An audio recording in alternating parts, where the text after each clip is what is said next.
In this lecture, we're going to be talking about fiscal policy. The syllabus includes describing the different aspects of the government budget, potential effects on the supply side of using fiscal policy, and the general effects that fiscal stimulus used by the government can have on the economy.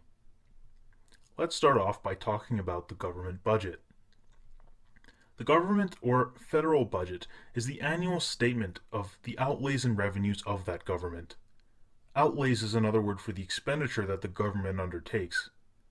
Fiscal policy is the use of some of the federal budget to achieve macroeconomic objectives such as sustained economic growth. The government spends a part of its budget to improve the state of the economy. Outlays, as I mentioned, are the expenses that the government undertakes. These include expenses on transfer payments, general government expenditure on goods and services, and paying off debt interest on borrowed money. The largest of these is transfer payments, which entails welfare payments, subsidies, grants, international aid, and dues to the United Nations. The government generally earns its revenue from personal and corporate income taxes, indirect taxes, most commonly sales tax, and investment income.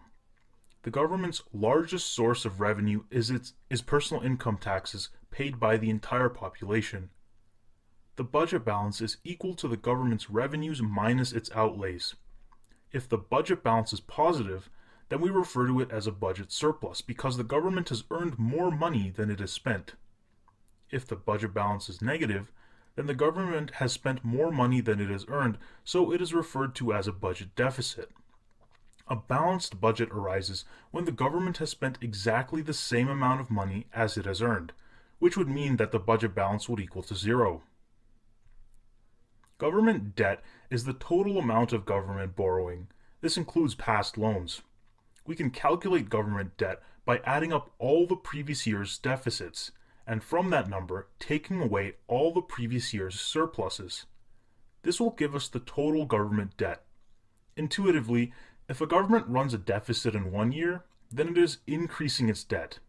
If it has spent more than it has collected in that year, so its debt grows.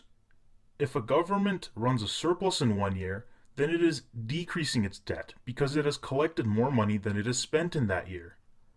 When individuals and firms incur debt, it is generally to finance the purchase of some form of capital that yields some sort of rate of return.